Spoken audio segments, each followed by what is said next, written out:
My sister said, "Your kid isn't my problem," when I asked her to pick up my daughter from school during a storm.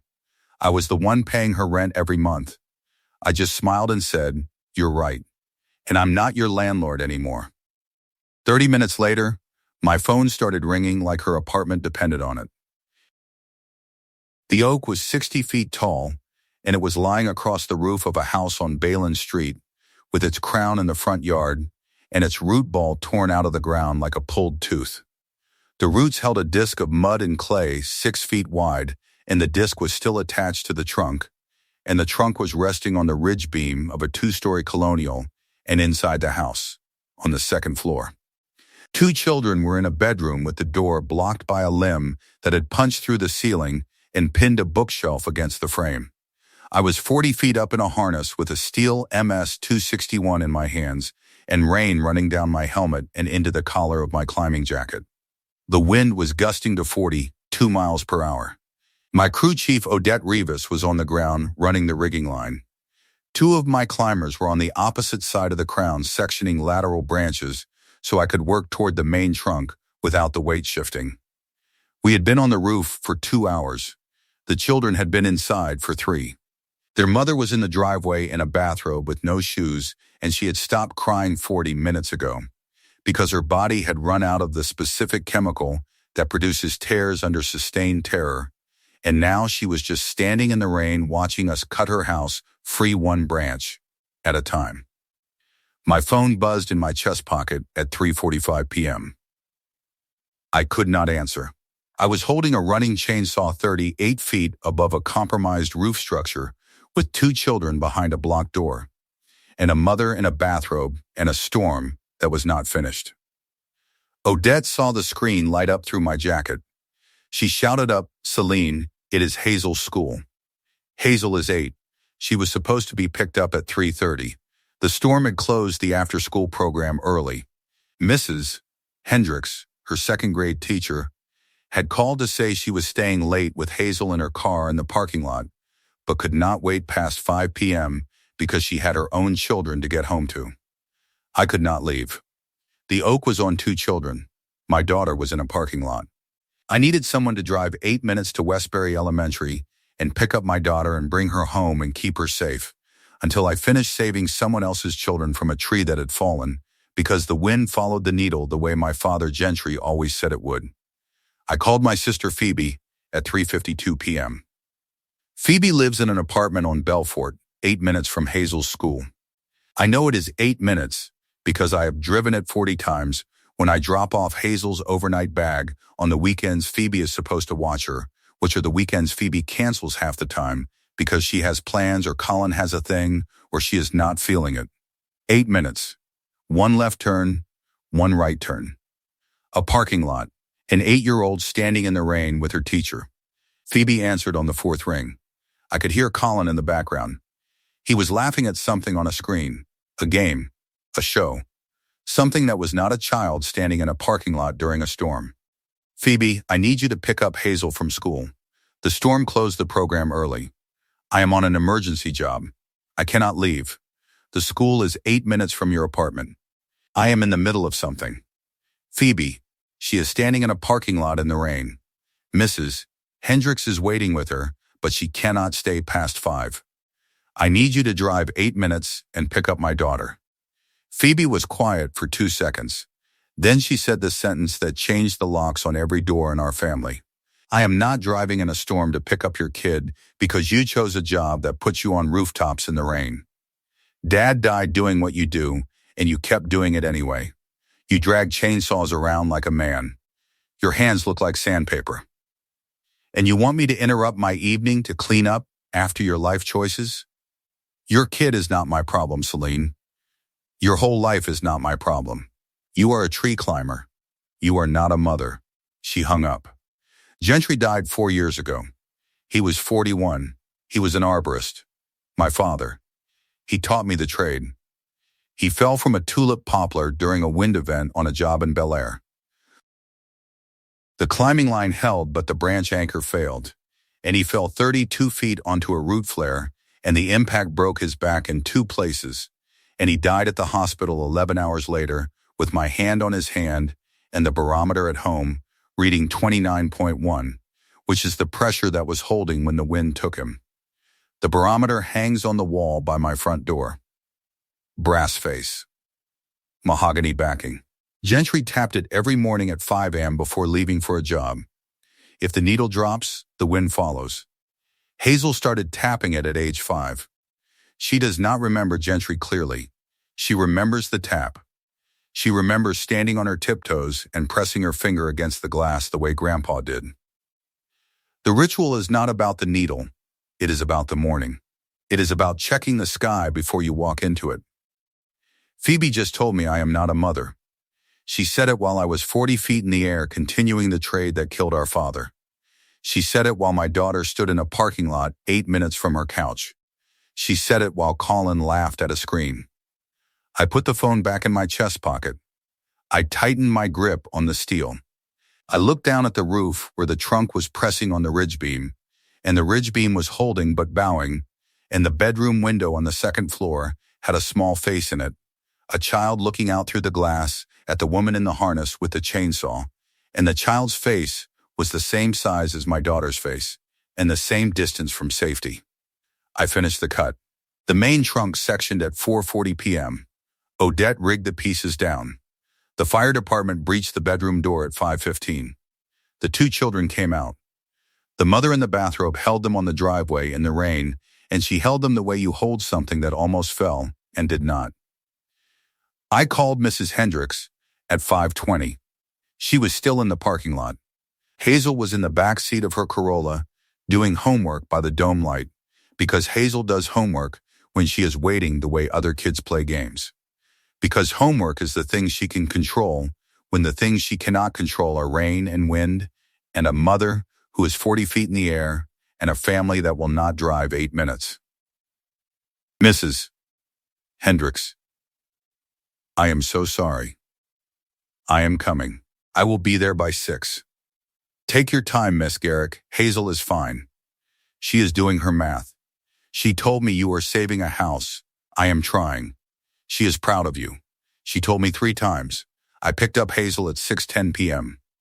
The drive from the Balin Street job to Westbury Elementary took 32 minutes because 3 intersections were flooded and I had to reroute.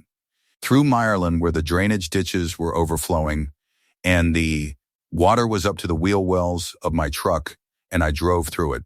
Because that is what you do when your daughter is in a parking lot and your sister is on a couch and your father is dead and the barometer is at 29.2 and nobody in your family will drive 8 minutes except you. And you are driving 32. Mrs. Hendricks was parked under the awning near the front entrance. Her Corolla was the only car in the lot. The lights in the school were off except for the office, which has a motion sensor that stays on when someone walks past the window every 20 minutes, which is what Mrs. Hendricks had been doing, walking past the office window every 20 minutes to keep the light on so Hazel would not sit in total darkness. Hazel was in the back seat with her backpack and her coat zipped to her chin and her math worksheet finished and her science textbook open to the chapter on weather systems. She had the barometer keychain in her left hand. She was rubbing the mahogany disc with her thumb, the way she does when she is waiting and the waiting feels long and the person she is waiting for is the only person who always comes. I knocked on the window. She looked up. She did not cry. She did not run. She opened the door and she walked to my truck and she climbed in and she buckled her seatbelt and she said, "Mom." Mrs. Hendricks gave me a granola bar. It was peanut butter. "I saved you half." She held out half a granola bar wrapped in a napkin. My 8-year-old daughter, who had been stranded in a school parking lot for almost 3 hours during a November storm because her aunt could not drive 8 minutes, had saved me half a granola bar. I took it. I ate it. It was the best thing I tasted that day. Mrs. Hendricks walked over. She leaned into the window. "Miss Garrick, she was wonderful. She did all her homework. She told me about your job. She said you were saving a house. I was trying. She told me 3 times. She said, My mom cuts trees off houses. She is up there right now. She is very proud of you. Thank you for staying. Of course. That is what we do. She paused. She looked at me the way teachers look at parents when they know the family story is not the version the parent presents at conferences. She also told me she called her aunt first, and her aunt said no. She did. Mrs. Hendricks nodded. She did not say anything else. She did not need to. She got in her Corolla and she drove home to her own children, and she did what Phoebe would not. She showed up for someone else's kid. Because showing up is what people do when they understand that children are everyone's problem. Odette called me at 7 p.m. I was home. Hazel was eating soup at the kitchen table. The barometer was on the wall reading 29.2. The storm was still sitting on the city like a hand pressing down on a chest. The family in Bayland is good, Odette said. The fire crew cleared the bedroom door. Both kids are out. The mother hugged me in the driveway. She was still in the bathrobe. Good, Selene. Yeah. I heard the call. Through the earpiece. I heard what Phoebe said. I was quiet. You saved 2 children tonight. You were 40 feet up in a 42-mile-per-hour wind, cutting a trunk off a compromised ridge beam, with your daughter stranded 8 miles away and your sister on a couch. And Phoebe told you that you are not a mother. She did. Your father would be so angry right now. Not at the tree. Not at the storm. At the phone call. Gentry carried dead weight on a crew exactly once. A climber named Ray, who would not pull his own rope. Your father fired him at lunch. He said, I do not carry people who will not climb. He would have canceled that rent the same night. I am about to. Good and Selene, yeah? You are a mother. You are the best one I know. Do not let a woman who would not drive 8 minutes tell you otherwise. If you are watching Family Secret Tales for the first time, welcome. This is not a story about a storm. This is a story about a barometer, a rent payment, a savings account, and the night a tree climber stopped carrying the deadest limb in her family. I own Garrick Tree Service. Residential and commercial arboriculture. Removals, pruning, storm damage, stump grinding, emergency response. I have been climbing since 19. When Gentry put a harness on me and said, the tree tells you where to cut. Your job is to listen. I listened under him for 12 years, and I have listened without him for 4, and the trees still tell me where the weight is, where the weakness is, where the cut needs to go, so the whole structure does not come down on something it should not touch. The family is a tree. Phoebe is the dead limb I have been carrying.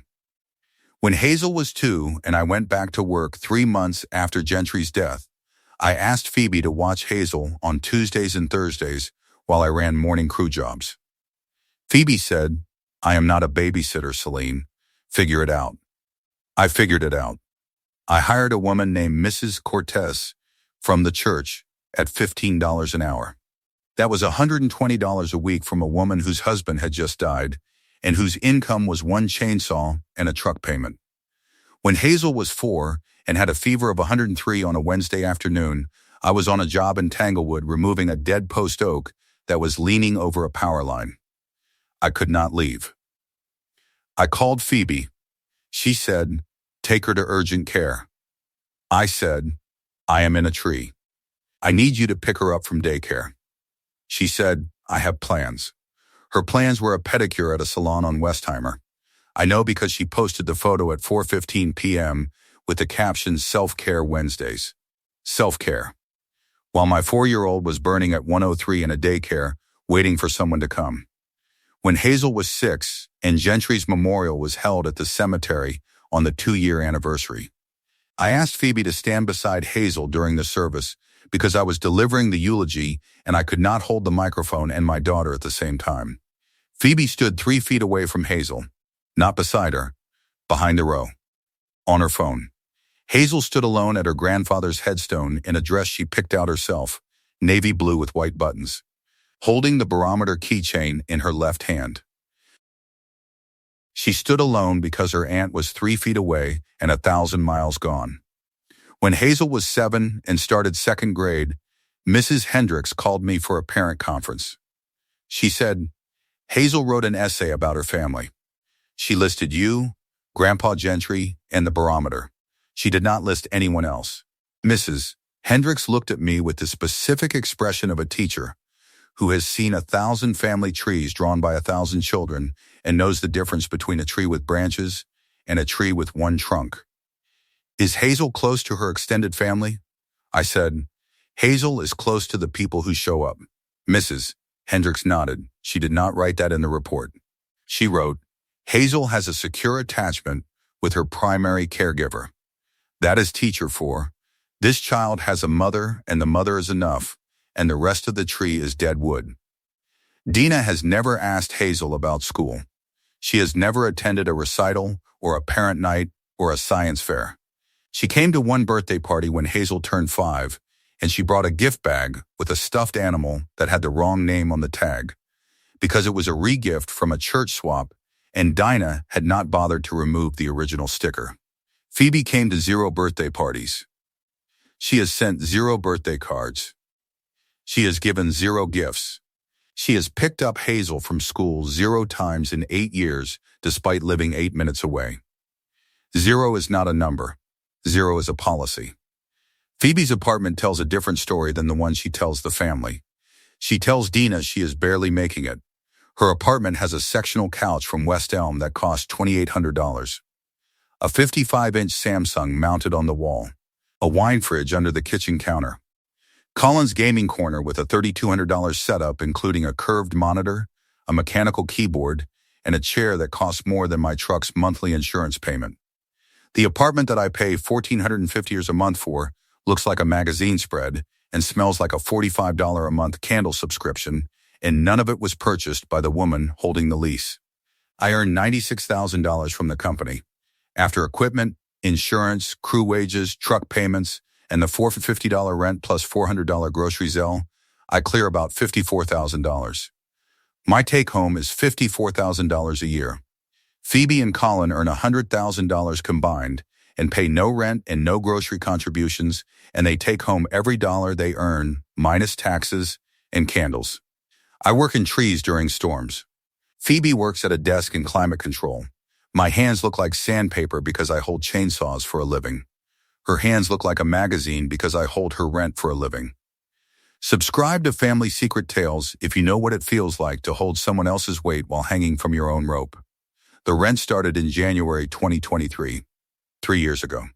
Phoebe had moved out of Dina's house after a fight about dishes, which is what Phoebe calls it when a minor disagreement becomes a reason to leave and a larger disagreement becomes someone else's bill. She called me on a Wednesday night. Selene, I found an apartment on Belfort. It is perfect. I just need help with the first month and the deposit. The first month was $1,450. The deposit was $1,450. I paid both. Then I paid the second month. Then the third. Then the auto pay was set up, and the payment left my account on the first of every month for 36 months, without interruption, without acknowledgement, without a single text that said thank you, or I will start covering it next month, or I appreciate what you are doing. $1,450 times 36. $52,200. The cost of my sister's independence, funded entirely by her sister's dependence on a chainsaw and a harness and a trade their father died practicing. Phoebe has never thanked me. She has never offered to pay.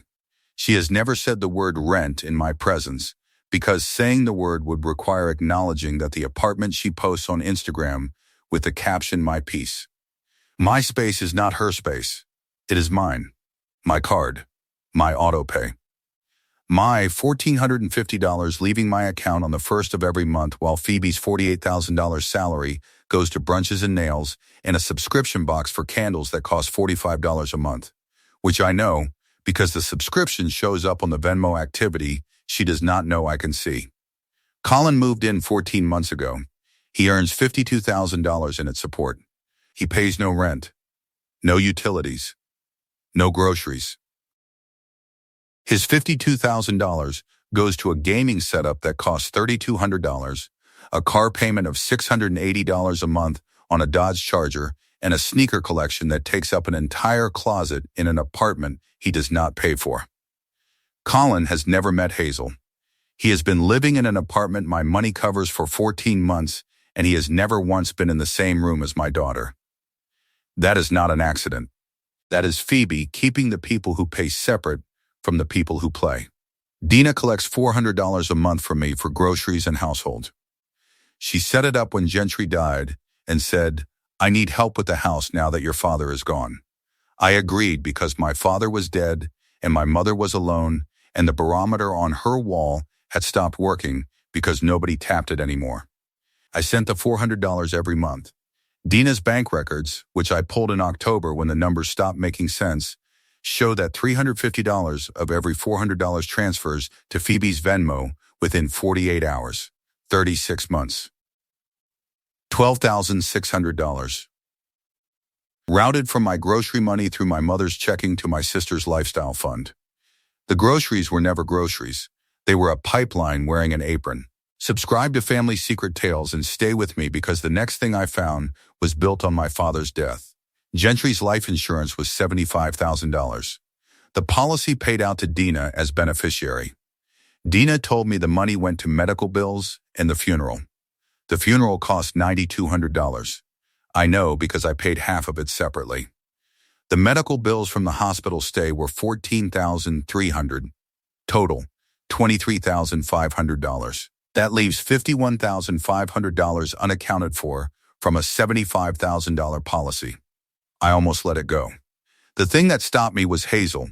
She was at the kitchen table doing a science worksheet about weather systems. She had drawn a barometer on the page and labeled it Grandpa's Weather Checker. She looked up and said, "Mom, what makes the needle go down?" I said, "Pressure changes. When a storm is coming, the air pressure drops." She said, "And when the storm is over?" I said, "The needle goes back up." She went back to her worksheet, and I went back to the bank records. I found the transfers in Dina's account history. $48,000 from Dina's checking to Phoebe's, dispersed in 4 payments between March and September 2022. $15,000 for the apartment deposit and first 3 months of rent. $12,000 for furnishing. $8,000 for a car down payment on the Nissan Altima Phoebe drives to brunches and nail appointments. $13,000 labeled Fresh Start Fund, which is a label that sounds like independence, but is actually a severance package from the family of a dead man given to the daughter, who did not continue his trade and spent the money on a life she posts about on Instagram as though she built it herself. The apartment Phoebe lives in, the one I pay $4,150 a month for, was established with $48,000 from Gentry's life insurance. My father's death money built the home my sister lives in rent-free while mocking the profession that killed him. She calls me a tree climber. She calls my hands sandpaper. She says Dad died doing what I do. And she is living in an apartment that exists because Dad died. I almost called Dina that night and read her every transfer date and every dollar amount and asked her to explain how $75,000 in life insurance became $48,000 in Phoebe's checking while I was paying half the funeral and picking up overtime shifts and cutting dead ash trees in January for $800 each to cover Hazel's daycare. The thing that stopped me was the barometer. The needle. 29.2. Storm pressure. Gentry's voice. If the needle drops, the wind follows. The wind was already inside the house. I did not need to bring more of it in through a phone call. I needed to wait for the eye to pass and then move. And the savings account. Phoebe's savings at Chase. The screenshot she accidentally sent to the family group chat meant for Colin. $11,200 balance. She is not broke. She has never been broke. She has $11,200 in savings and $100,000 in combined household income, and she told me she barely makes it.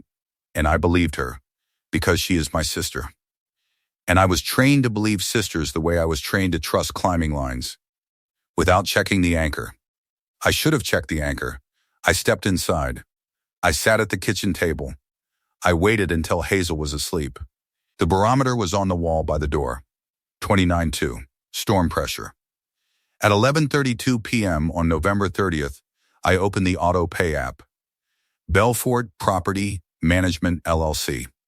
$1,450. Scheduled for December 1st at midnight. 28 minutes away. I canceled it. Confirmation in 4 seconds. Your scheduled payment has been canceled. 36 months of rent ended with one thumb press and a silence in my chest where the obligation used to be. At 12:02 am on December 1st, the landlord system sent Phoebe an automated text. Rent payment for Unit 4B has not been received. Please submit by December 5th to avoid late fees. Phoebe called at 12:08. I did not answer. She called at 12:11. And 12:15. And 12:19. And 12:24. The phone rang the way her apartment depended on it. Because it did. At 12:35 a.m., the doorbell rang. She had driven 11 minutes from Belfort to my house in the rain, which is 3 minutes more than the 8-minute drive to Hazel's school that she refused to make 9 hours earlier. Her hair was wet.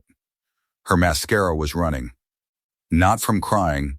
From the rain she said was too dangerous to drive in when my daughter needed her. The rent did not go through, she said. I know.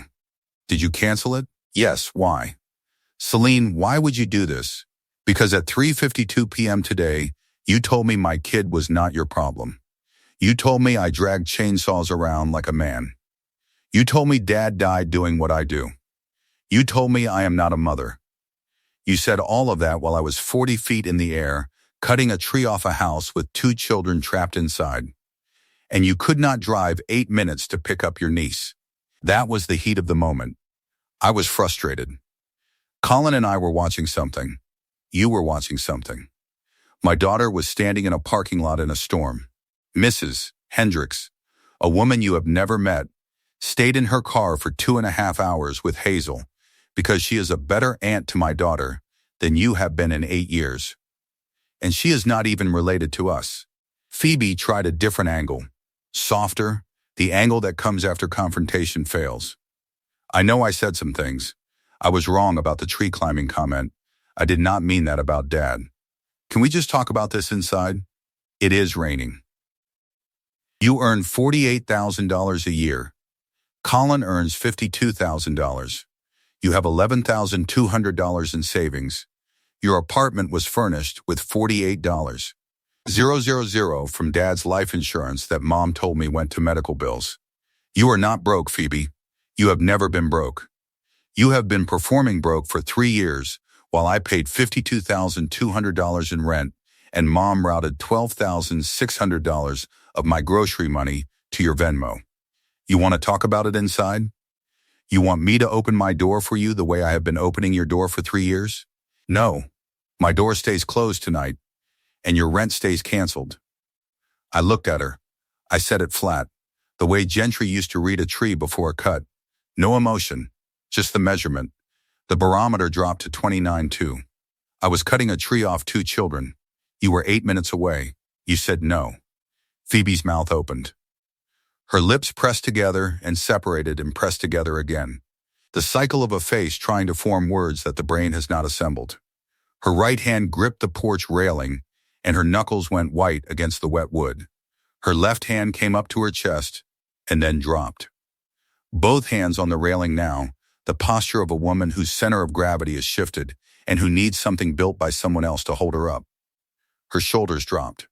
Her chin dropped. Her eyes went to the welcome mat, which says Garrick in block letters because Hazel picked it out and Hazel believes the family name goes on the door of the family that shows up. Her breathing went shallow. 2 fast breaths. A pause. 2 more. The rhythm of a body processing the distance between what she said at 3:52 p.m. and what she is hearing at 12:35 a.m.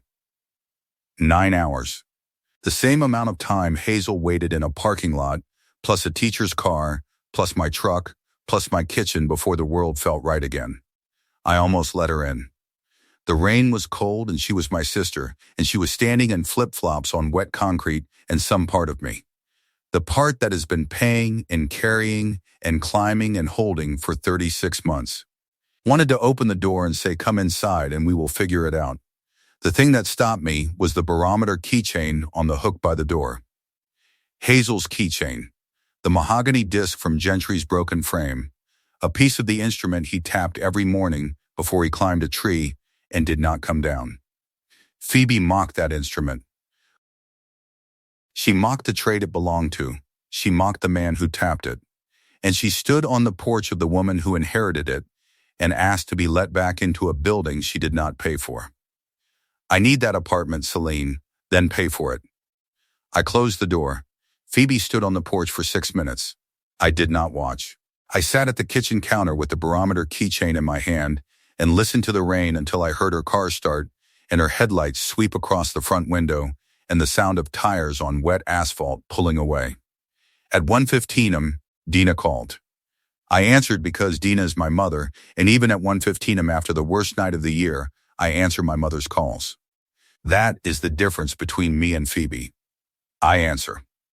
Selene, Phoebe just showed up at my house in tears. She says you canceled the rent. She says you locked her out. I did not lock her out. I canceled the auto pay. The door still opens, Mom. She just has to pay to keep it open. She cannot afford that apartment on her own. She earns $48,000. Colin earns $52,000. They have $11,200 in savings. She can afford it. She has been choosing not to. That savings is for emergencies. This is the emergency, Mom. And while we are on the subject, the $400 I send you every month for groceries, $350 of it goes to Phoebe's Venmo within 48 hours. I have the records. 3 years. $12,600. The groceries were never groceries. 5 seconds of silence. Then Dina said the sentence that told me everything I needed to know about which daughter she was protecting. Phoebe needs more help than you do. She always has. You have your trees and your truck and your crew. Phoebe has nothing. Phoebe has $48,000 of Dad's life insurance money that you told me went to medical bills. She has a car you bought with death money. She has an apartment I furnished with 3 years of payments. She has a boyfriend who earns $52,000 and pays for nothing. Phoebe does not have nothing, Mom. Phoebe has everything I gave her and everything Dad left behind. The only thing Phoebe does not have is a daughter standing in a parking lot in a storm that she could not be bothered to drive 8 minutes to. Dinah hung up. The next 5 weeks moved faster than the storm, but the night moved first. On December 5th, Colin showed up at a tree removal in River Oaks. I was 40 feet up in a white oak, sectioning a dead lateral over a pool house. Odette was on the ground. 2 crew members were chipping brush by the truck. Colin parked his Dodge Charger at the curb and stood next to the chipper in clean sneakers on a muddy job site. He waited with his hands in his jacket pockets. When I came down and unclipped my harness, he was leaning against my work truck. Phoebe is sorry, he said. She was having a bad night. Can we talk about reinstating the payment? I opened the truck door and pulled a printout from the console. The screenshot. Phoebe's Chase savings. $11,200. She has $11,200 in savings. She earns $48,000. You earn $52,000. You pay no rent. You pay no utilities. Your $680 a month Charger is parked at my curb right now on a street where I am working 60-hour weeks to fund the apartment you play video games in. She is not sorry, Colin. She is solvent. And she is not my problem anymore. Odette was standing 6 feet away holding a rigging rope. She looked at Colin the way she looks at a limb that has been dead for 3 seasons. Not with anger, with professional assessment. Colin looked at the printout. He put his hands back in his pockets and walked to his Charger and drove away. Odette walked over. That boy has never worked a day in weather. No, your dad would have sent him home faster. My dad would not have let him on the site. The fallout came the way storms clear in Houston.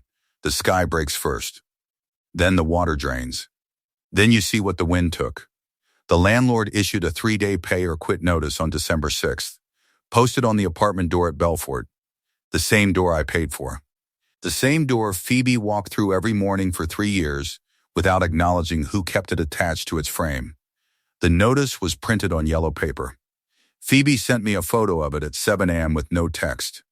Just the photo. I did not respond. Yellow paper does not require a reply from the person who stopped signing the checks. Phoebe could not cover $4,450 from savings without depleting the account she had been hiding. She asked Colin to split it. Colin said, "I did not sign the lease. My name is not on anything." He was technically correct. His name was not on the lease. His name was not on the utilities. His name was on a $680 a month Dodge Charger payment and a GameStop rewards account and a sneaker authentication app and nothing else. Colin is a man who occupies space without signing for it. He has been doing it for 14 months in an apartment funded by a woman who climbs trees in storms so her sister can sit on a West Elm sectional and say, "Your kid is not my problem." Phoebe paid December's rent from savings, $450. Balance dropped to $9,750. She paid January, $450. Balance, $8,300. February arrived and the math arrived with it. $450 rent. $400 car insurance. $320 utilities that I had been covering through a bundle attached to my commercial account that I canceled the same night as the rent. Her monthly expenses without my subsidies totaled $2,800. Her monthly take-home after taxes, $3,200. The margin was $400. $400 between the life she had been performing and the life she could actually afford. That margin does not cover a wine fridge. That margin does not cover Colin's charger. That margin does not cover self-care Wednesdays. She moved back in with Dinah in mid-January, 6 weeks after the storm. The apartment on Belfort, the apartment built with Gentry's $48,000 in death money, the apartment furnished with insurance proceeds from a man who died falling from a tree. The apartment Instagrammed 43 times with captions like "My peace, my space, and home is where the calm is," was empty by the 3rd week of January. The keys were on Dina's kitchen counter. Colin moved to his brother's couch in Pasadena. The gaming chair went with him. The West Elm sectional did not fit through his brother's front door.